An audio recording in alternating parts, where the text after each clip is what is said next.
नमस्कार, आपका स्वागत है ट्रांसपोर्ट इमेज में। मैं हूं विदिशा। आइए नजर डालते हैं अब तक के अहम खबरों पर।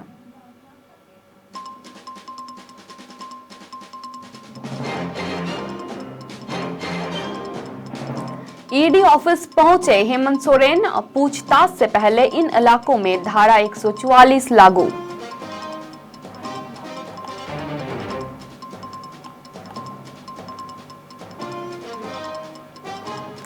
मैनपुरी उपचुनाव को लेकर चाचा शिवपाल यादव से मिलने पहुंचे अखिलेश यादव। पत्नी डिंपल भी साथ मौजूद।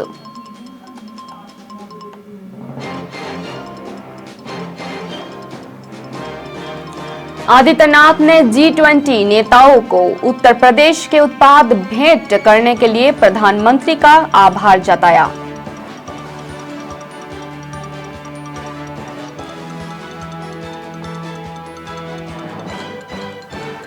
आसाम सीएम शर्मा ने कहा, किसानों की आय दोगुनी करने के लिए नया बाजरा मिशन।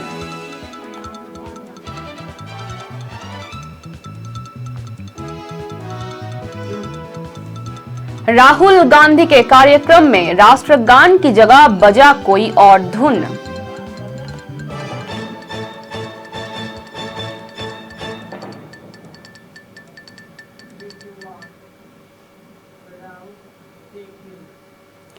आइए देखेंगे खबरें विस्तार से और जानेंगे दो बड़ी खबर के अपडेट्स।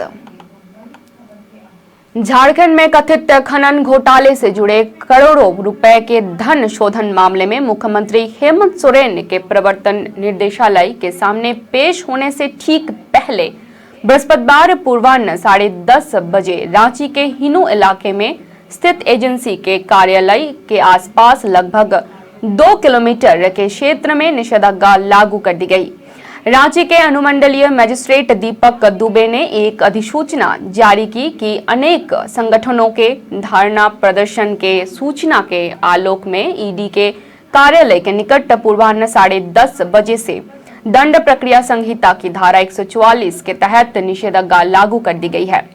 ईडी कार्यालय के आसपास बड़ी संख्या में सुरक्षा बलों को भी तैनात किया गया है। इस बीच मुख्यमंत्री ने अपने आवास पर आयोजित संवाददाता सम्मेलन में बताया कि वो ईडी कार्यालय जा रहे हैं।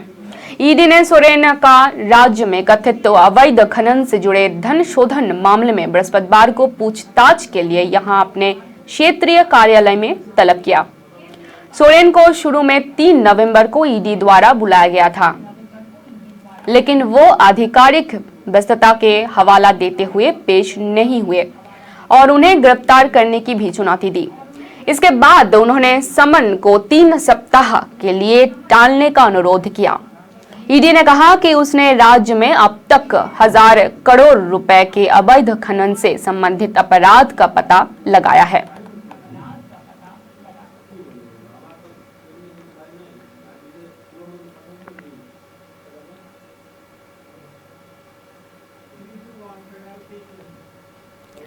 समाजवादी पार्टी के राष्ट्रीय अध्यक्ष अखिलेश यादव अपने चाचा शिवपाल सिंह यादव के सिफई स्थित आवास पर पहुंचे।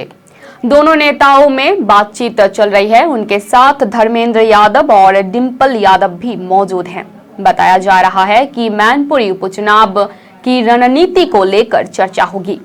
फिलहाल सपा नेता मीडिया से दूरी बनाए हुए हैं। सपा के संस्थापक मुलायम सिंह यादव के निधन के बाद मैनपुरी संसदीय सीट खाली हुई है।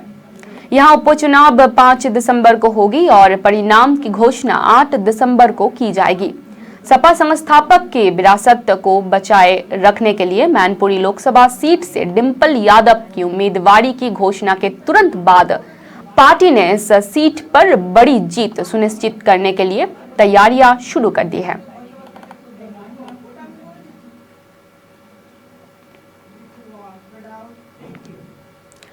उत्तर प्रदेश के मुख्यमंत्री योगी आदित्यनाथ ने राज्य के प्रत्येक जिले से एक उत्पाद G20 प्रतिनिधियों को भेंट करने के प्रधानमंत्री नरेंद्र मोदी के इस निर्णय का बुधवार को स्वागत किया और उनके प्रति आभार व्यक्त किया। नई दिल्ली के प्रगति मैदान में भारतीय अंतर्राष्ट्रीय व्यापार मेले में उत्तर प्रदेश के स्टॉल का दौरा करने के बाद आदित्यनाथ ने कहा कि राज्य के स्थानीय उत्पाद अब वैश्विक स्तर पर जाएंगे। उन्होंने कहा कि इससे स्थानीय उत्पादों को वैश्विक पहचान मिलेगी। आदित्यनाथ ने कहा, G20 शिखर सम्मेलन में प्रधानमंत्री 20 देशों के प्रमुखों को उत्तर प्रदेश के प्रत्येक जिले से एक उत्पाद भेंट कर रहे हैं। इससे हमारे उत्पादों को वैश्विक पहचान मिल रही है। स्थानीय उत्पादों को वैश्विक पहचान दिलाने के लिए उन्होंने प्रधानमंत्री का आभार व्यक्त किया और कहा कि बीते 5 वर्षों में उत्तर प्रदेश के परंपरागत उत्पादों को विश्व स्तर पर बढ़ावा देने के लिए कई कदम उठाए गए हैं। आदित्यनाथ ने कहा कि इसके लिए राज्य सरकार ने प्रत्येक जिले से एक उत्पाद की पहचान की तथा कलाकारों और विनिर्माताओं को प्रेरित किया। उन्होंने बताया कि प्रदेश का निर्यात 2017 से लेकर 18 के बीच 86,000 करोड़ रुपए से बढ़कर अब 1.56 लाख करोड़ रुपए हो गए हैं।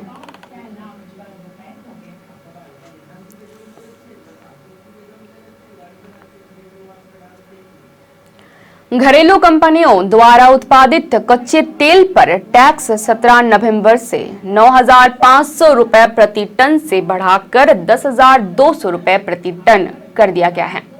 भारत में सबसे पहले 1 जुलाई को विंडफॉल टैक्स लगाने का ऐलान कर दिया गया था। सरकार ने बुधवार को घरेलू स्तर पर उत्पादित क्रूड पर विंडफॉल प्रॉफिट टैक्स बढ़ा दिया, जबकि डीजल का निर्यात पर कर घटा दिया गया है। एक आधिकारिक अधिसूचना में ये जानकारी दी गई है।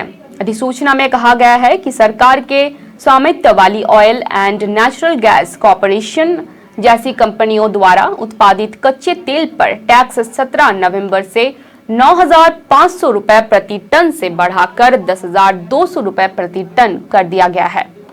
तेल पर विंडफॉल टैक्स की समीक्षा हर 15 दिन में की जाती है और ये कीमतों में अचानक आई तेज उतार या चढ़ाव के आधार पर तय किया जाता है।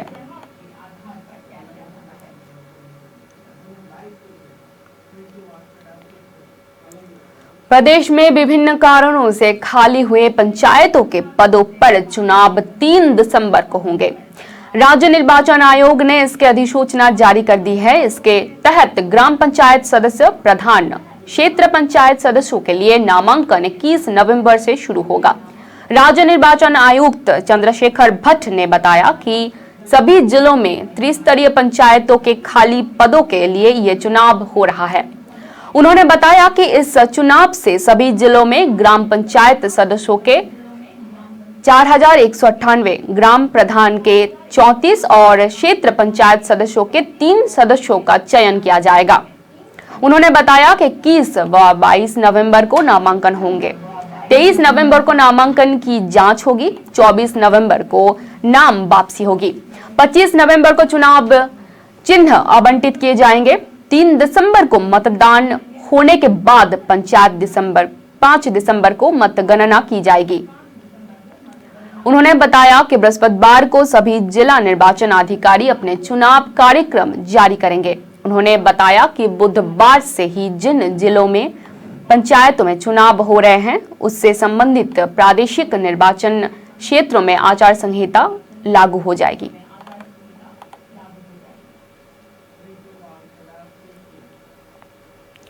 उत्तर प्रदेश के जनपद अमरोहा में नगर निकाय चुनाव से पहले फर्जी वोटरों की तमाम शिकायतें मिल रही हैं। इसी क्रम में अमरोहा के सदर विधायक महबूब अली और उनके परिजनों के खिलाफ भी शिकायत मिली थी। जांच के बाद पाया गया कि 5 बार से सपा विधायक महबूब अली और उनका परिवार एक नहीं बल्कि 3 जगहों से मतदान करते थे। डीएम की जांच में आरोप सही पाए जाने के बाद सभी का नाम वोटर लिस्ट से हटवा दिया गया। अमरोहा विधानसभा सीट से लगातार 5 बार से सपा विधायक महबूब अली और उनके परिवार वाले 3 जगह से मतदाता थे। महबूब अली की पत्नी, उनके 2 बेटे और पुत्रवधू के नाम 3 बोर्डों की वोटर लिस्ट में थे। शिकायत पर हुई जांच में आरोप सही पाए गए, जिसके बाद एसडीएम ने अमरोहा नगर समेत 2 स्थानों से उनके नाम काट दिए। अब उनका परिवार सिर्फ गांव में ही मतदान कर पाएगा। विधायक पुत्र पूर्व MLC परवेज अली के सपा से अमरोहा नगर पालिका के अध्यक्ष पद पर चुनाव लड़ने की संभावना थी। हालांकि अब इन अटकलों पर विराम लग गया है।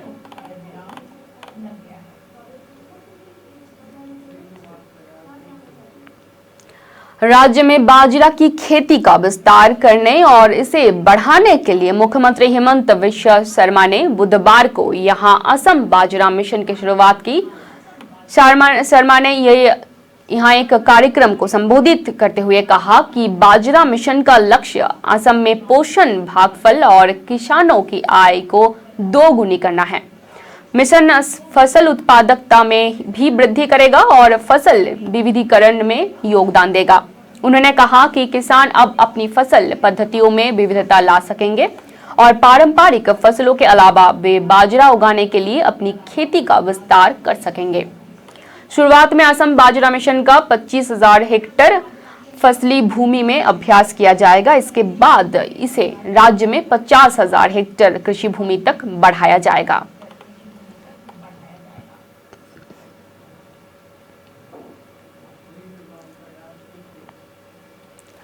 राहुल गांधी का भारत जोड़ो यात्रा के दौरान राष्ट्रगान की जगह भूलवश दूसरा धुन बज गया।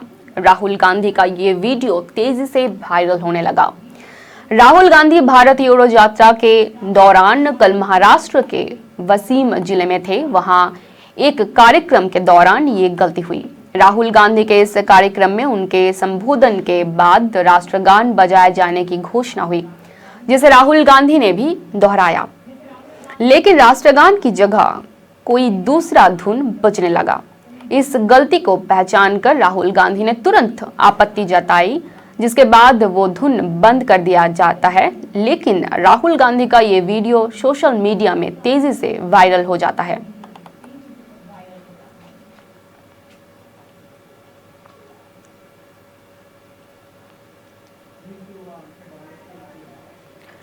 देश के पहले निजी रॉकेट विक्रम एस की लॉन्चिंग 18 नवंबर को आंध्र प्रदेश के श्रीहरिकोटा से की जाएगी।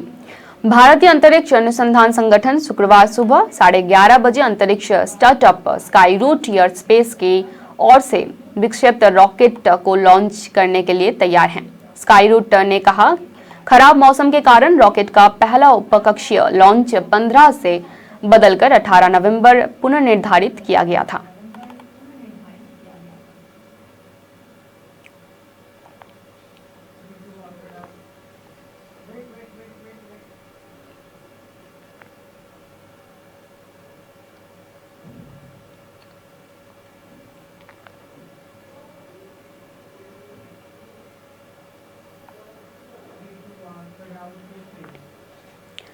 केंद्रीय गृह मंत्री अमित शाह 20 नवंबर को पुणे शहर के नरहे आबेगांव में छत्रपति शिवाजी महाराज के जीवन पर आधारित थीम पार्क शिव सृष्टि के पहले चरण का उद्घाटन करेंगे। इस परियोजना की परिकल्पना पद्म विभूषण से सम्मानित दिवंगत बलवंत मारेश्वर पुरंदर ने की थी, जिन्हें शिव शाहीर बाबा साहेब पुरंदर के नाम से भी जाना जाता है। उन्होंने इस परियोजना के क्रियान्वयन के लिए महाराजा छत्रपति प्रतिष्ठान की स्थापना की थी। प्रतिष्ठान के ट्रस्टी जगदीश कदम ने बताया कि उद्घाटन समारोह में महाराष्ट्र के मुख्यमंत्री एकनाथ शिंदे, उप मुख्यमंत्री देवेंद्र फडणवीस, राज्यसभा सदस्य उदयनराजे भोसले, पुणे के संरक्षक मंत्री चंद्रकांत पाटिल और महाराष्ट्र के पर्यटन मंत्री मंगल प्रभात लौड़ा भी मौजूद रहेंगे। उन्होंने बताया कि छत्रपति शिवाजी महाराज के जीवन के बारे में जागरूकता पैदा करने के उद्देश्य से 1998 से 99 में शिव सृष्टि परियोजना शुरू की गई थी।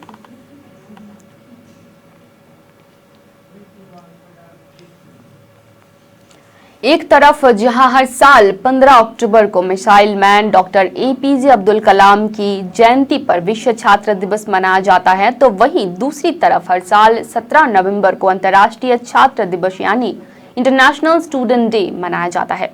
इस दिवस को पहली बार साल 1940 में उन छात्रों की याद में मनाया गया था जो चेकोस्लोवाकिया में विरोध प्रदर्शन के दौरान शहीद हो गए थे।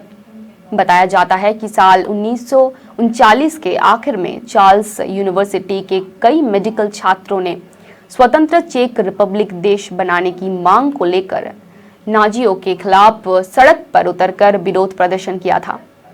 ऐसे में छात्रों की आवाज को दबाने के लिए नाजियों ने उन पर लाठियां बरसाई और उनमें से कुछ छात्रों को फांसी पर लटका दिया गया।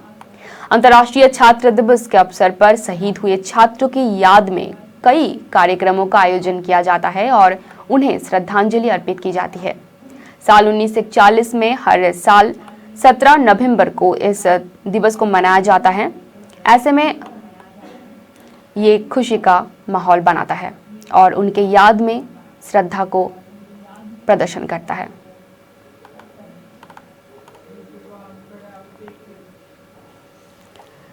ऐसे समय में जब कश्मीर में बाहरी केसर की खेती 3 प्रमुख चुनौतियों सिंचाई सुविधाओं की कमी, केसर भूमि का रूपांतरण और केसर कॉर्न की कमी का सामना कर रही है, तब कश्मीर में केसर का कटोरा कहलाने वाले पंपोर में किसान घर के अंदर केसर उगा रहे हैं।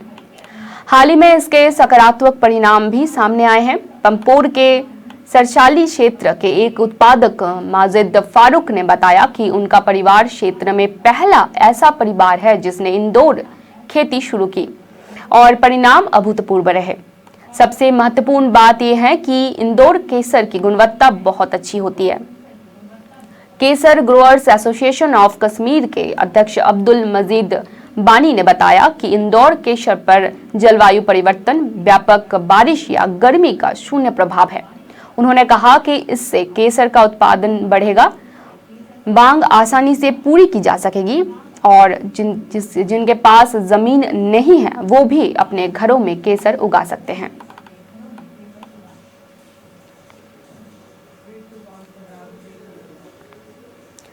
मुजफ्फरपुर नगर दंगे मामले में दोषी करार दिए गए भाजपा के निवर्तमान विधायक विक्रम सैनी की सजा के मामले में इलाहाबाद हाई कोर्ट में अब 18 नवंबर को सुनवाई होगी। इस मामले में सुनवाई के दौरान अदालत ने याचिकाकर्ता विक्रम सैनी को सजा के खिलाफ अपील में संशोधन का निर्देश दिया है। जस्टिस समित गोपाल के सिंगल बेंच में अपील पर बुधवार को सुनवाई होनी थी, लेकिन टलने के कारण अब शुक्रवार को मामला बेंच के सामने रखा जाएगा। स्पेशल कोर्ट से मिली 2 साल की सजा के खिलाफ विक्रम सैनी ने हाई कोर्ट में अपील दाखिल की। हाई कोर्ट में याचिका की सुनवाई टलने से निवर्तमान विधायक विक्रम सैनी की मुश्किलें बढ़ सकती हैं। अगर हाई कोर्ट में ये सजा रद्द हो जाती है तो विक्रम सैनी इस सीट पर चुनाव रुकवाने के लिए कानूनी कोशिश कर सकते हैं, लेकिन अगर सुनवाई और टल जाती है तो उनकी यह मंशा पूरी नहीं होगी। विक्रम सैनी मुजफ्फरनगर जिले के खतौली सीट से भाजपा के टिकट पर विधायक चुने गए थे। मुजफ्फरनगर के स्पेशल कोर्ट ने 11 अक्टूबर को विक्रम सैनी को दोषी करार देते हुए उन्हें 2 साल की सजा सुनाई थी। 2 वर्ष की सजा मिलने के वजह से विक्रम सैनी की विधानसभा की सदस्यता रद्द कर दी गई। इसी वजह से खतौली के इस सीट पर विधानसभा का उपचुनाव हो रहा है। आपके जानकारी के लिए बता दें कि 27 अगस्त 2013 को मुजफ्फरनगर के कबाल गांव में दंगा हुआ था। विक्रम सैनी समेत 28 लोगों के खिलाफ गंभीर धाराओं में केस दर्ज हुआ था। मुजफ्फरनगर के स्पेशल कोर्ट ने इन 28 में से 12 लोगों को 2-2 साल की सजा सुनाई है। वहीं 15 लोग सबूतों के अभाव में बरी हो गए हैं। एक आरोपी की मृत्यु भी हो गई है। विक्रम सैनी घटना के वक्त ग्राम प्रधान थे। विगत 4 नवंबर को विक्रम सैनी की सदस्यता रद्द कर दी गई थी।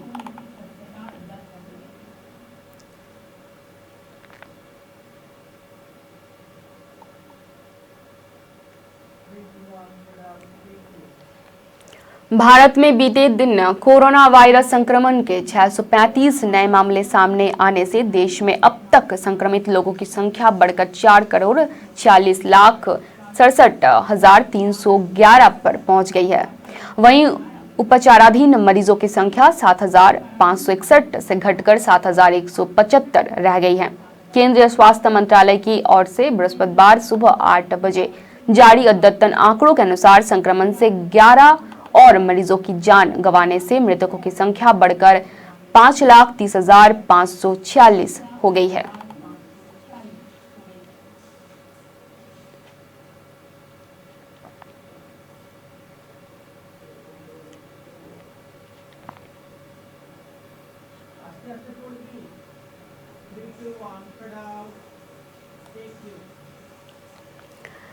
खेल जगत से मिली जानकारी के मुताबिक पेट में तकलीफ के कारण ट्रेनिंग सत्र में हिस्सा नहीं लिया रोनाल्डो ने।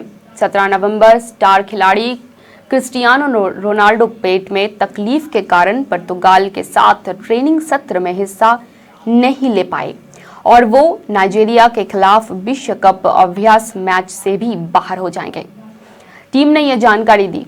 पुर्तगाल को फुटबॉल विश्व कप के लिए कतर जाने से पहले गुरुवार को लिस्बन में नाइजीरिया के खिलाफ अभ्यास मैच खेलना है और कोच फर्नांडो स्टेटोस ने कहा कि रोनाल्डो इस मैच में हिस्सा नहीं लेंगे। विश्व कप में पुर्तगाल का पहला ग्रुप मैच 24 नवंबर को घाना के खिलाफ है। दक्षिण कोरिया और उरुग्वे में भी पुर्तगाल के ग्रुप है।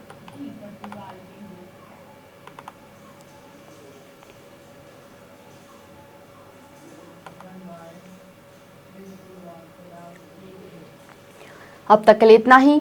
धन्यवाद।